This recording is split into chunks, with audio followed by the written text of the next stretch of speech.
in HD.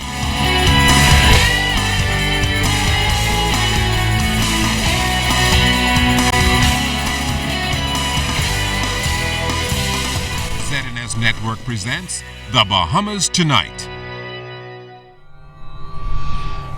This portion of the news brought to you by BTC Every Day.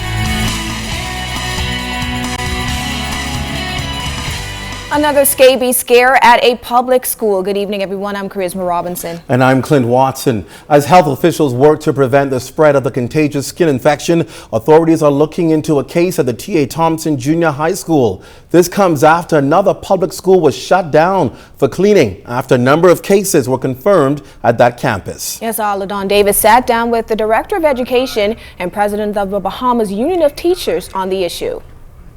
Director of Education Lionel Sands telling ZNS News Wednesday that there is in fact a confirmed case of the scabies disease and 18 suspected cases at the T.A. Thompson Junior High School in Oaksfield.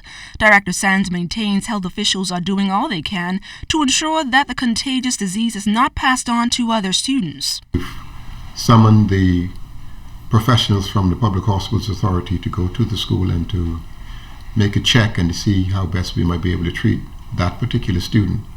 Now, there are also cause for concern for other students who have not been confirmed, and so the professionals are dealing with all of those unconfirmed cases and to confirm them, and if they are indeed what they are, they will be treated.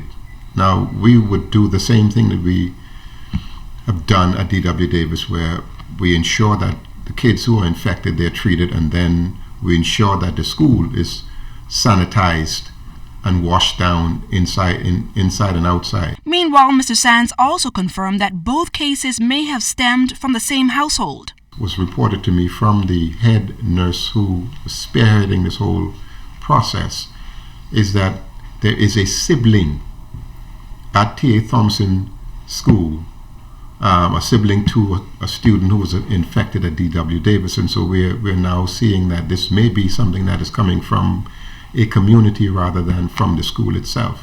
While education officials await the results of those suspected cases, President of the Bahamas Union of Teachers Belinda Wilson is also applauding health officials for their quick response in dealing with this issue. However, she made this appeal to parents. As the president, my concern first and foremost would be for the teachers, secondly for the students, but I also want to send out, a clarion call to parents and persons in the community to make sure that they are vigilant and that they do some sort of observation of their children and to impress upon them that they must make sure that they take regular baths and make sure that they wash their hands when they use the restroom. And to ensure that they are vigilant. Now, according to Sands, a third sibling enrolled at the T.G. Glover Primary School has been identified and is expected to be examined and treated by health officials. LeDaunne Davis, ZNS Network News. Minister of National Security Dr. Bernard Nottage addressing the issue of those stolen voters' cards that were taken from the Parliamentary Registration Department last year. The matter was raised by opposition leader Dr. Hubert Minnis during the last sitting of the House. He had suggested that thousands of voters' cards were stolen. However, Nottage told House members today that only 5 blank cards were taken and a number of people have already been arrested and charged in connection with the matter. 3 suspects were arrested and their residences searched for evidential purposes. As a result of these searches, 2 of the blank voters' cards were found and seized. To date, the remaining blank replacement voters' cards and the parliamentary registration seal have not been located. I am to iterate to this Honorable House, sir, that the cards that went were blank, unnumbered cards that are used to issue replacement voters' cards.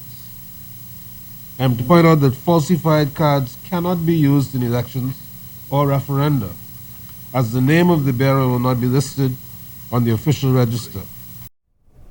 Recent unemployment figures released by the Department of Statistics peg the unemployment rate at 15.7%. Today, the Labor Minister addressed this rate as he sought to set the record straight with regards to critics who claim government hasn't provided the jobs it promised. His comments came in Parliament as debate on the National Tripartite Council bill got underway. Genea Noel-Ferguson has that. Whenever you see the unemployment rate going up, it doesn't necessarily mean that you have large numbers of persons who would have been terminated or lost their jobs. That's the position taken by Minister of Labor Gibson, who sought to defend the unemployment figures released earlier this year by the Department of Statistics. Gibson noted that during the former Christie administration, employment figures grew annually. He also acknowledged that while there was a drastic drop in employment between 2008 and 2009 under the former Free National Movement government, there were several contributing factors. Nevertheless, he reiterated in the House of Assembly Wednesday that when examining the national unemployment rate, a number of elements must be considered. When you look at the unemployment rate, you may have more persons who were discouraged the year before, who because of what they see happen in the country, they become encouraged workers, which means that they now put their name down as somebody who's available to work. So then you see the unemployment numbers coming up. So even though more persons may be working in a particular layer, you have more persons coming on stream who are now available to work. He added that the record will reflect that under this present administration, employment figures have improved. He also noted that the Ministry of Labor has taken a new approach in calculating the rate of the employed. We have revised the C10 form where we get numbers from the employers, and the employers will now give National Insurance additional information, which will be used along with the Department of Statistics to give us the accurate figure as to what is happening in the Bahamas. Mr. Speaker, the one thing that don't lie is the contributions. I don't think you would find any employer making contributions for an individual who does not work for them. That wouldn't happen. His comments came during debate on the National Tripartite Bill, which seeks to establish a council to improve labor relations in the country. Genea Noel-Ferguson, ZNS Network News. The chairman of the airport authority clearing the air about those pending airline increases. That story coming up in the Bahamas tonight. It's been 1 month since the implementation of value-added tax, and ZNS News will take a look at the impact of VAT on charitable organizations. We talked to officials from 3 local organizations about their work in the post-VAT era. Be sure to join me, Chimanita Swain, on Monday as we begin a 3-part series on those charity groups which help the less fortunate. This segment of the news is brought to you by Shell Quality Fuels.